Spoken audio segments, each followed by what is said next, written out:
Welcome to the 5-Minute History podcast from 5minutehistory.com, where we take a historical look at things in about 5 minutes. If you enjoy the show and would like to support us, please consider buying us a coffee. Head on over to 5minutehistory.com/coffee to see how. This is episode 84, The History of Soccer.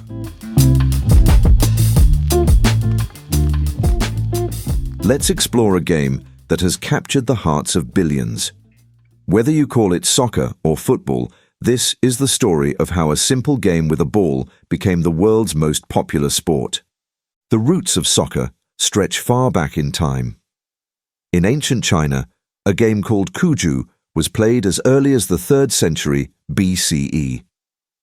It involved kicking a leather ball through a goal made from bamboo posts, and soldiers used it to train for battle as well as for courtly entertainment.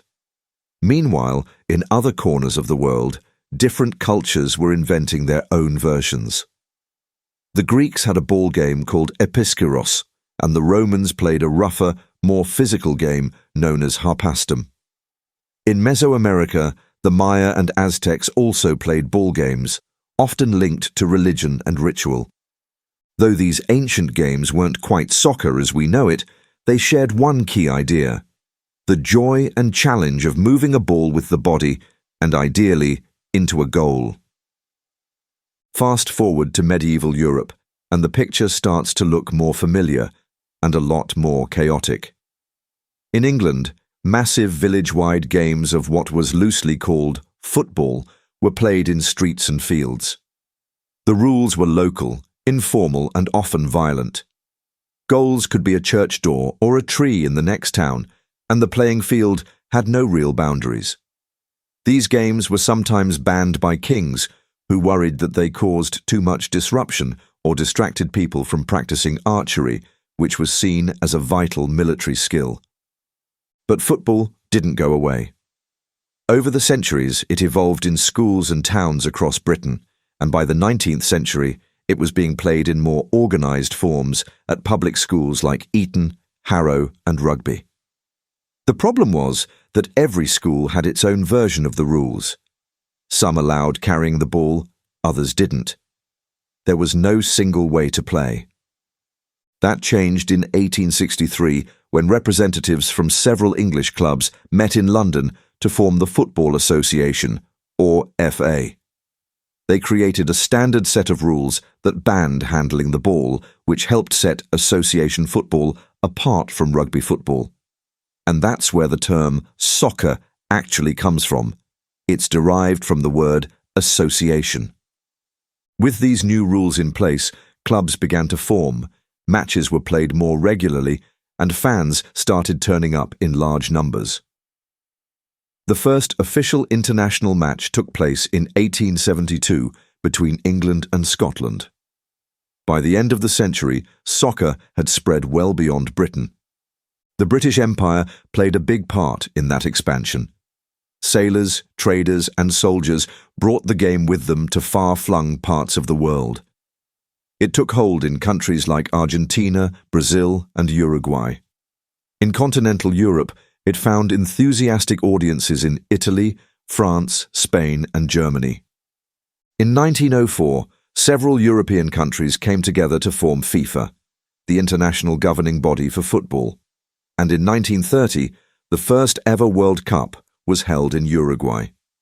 13 teams took part, and the hosts emerged as champions.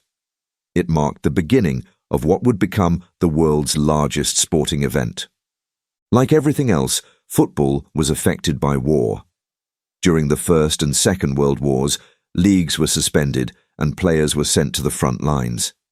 However, football still managed to bring people together.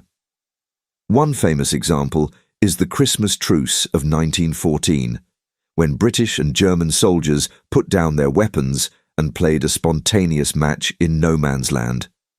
It was a rare moment of peace in a brutal war. After World War II, football played a crucial role in helping nations rebuild and reconnect. The 1950 World Cup in Brazil reignited global interest, and from that point on, the sport continued to grow. At the club level, football was also experiencing significant growth. Leagues in England, Spain, Germany, and Italy became huge, with passionate fan bases and rising revenues. Clubs like Real Madrid, Manchester United, Barcelona, Juventus, and Bayern Munich gained global followings. The introduction of the European Cup in 1955, later renamed the UEFA Champions League, provided top clubs with a platform to compete beyond their domestic borders. It became the most prestigious club football tournament. The game wasn't just for men. Women's football also began to rise, especially from the 1990s onward. The FIFA Women's World Cup was first held in 1991, and it's been growing in stature ever since. The 2019 tournament in France drew huge crowds and global viewership, showing just how far the women's game had come. Football has also adapted to new technology. Innovations like goal line technology and VAR, or Video Assistant Referee, have changed how matches are officiated. Data analytics, sports science, and enhanced training methods have elevated the game to new heights. Players today are fitter, faster, and more technically skilled than ever before. And of course, the economics of football have undergone a significant transformation.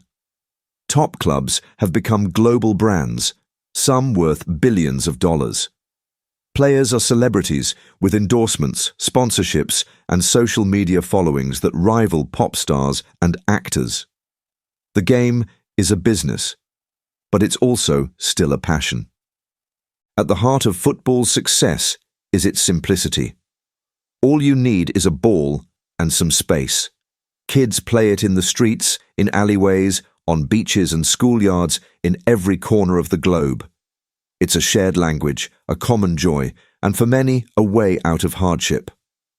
Greats like Pelé, Maradona, Messi, and Ronaldo all started with very little, but their talent and drive made them legends. Football has also served as a platform for politics, protest, and social change. It's been used to promote peace, challenge injustice, and bring people together. Clubs and national teams often become symbols of identity, hope, and pride. Today, football is played in over 200 countries by more than 250 million people. It's the world's game in every sense. From the roar of the crowd in a packed stadium to a group of friends kicking a ball in a dusty field, the spirit of the game is the same. As each generation brings new fans and players, the history of soccer continues to grow, full of passion, drama, and moments that unite people across borders and cultures.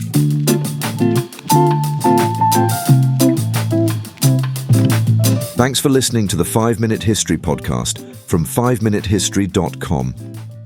If you enjoy the show and would like to support us, please leave us a review wherever you get your podcasts, and don't forget to subscribe so you don't miss any future episodes.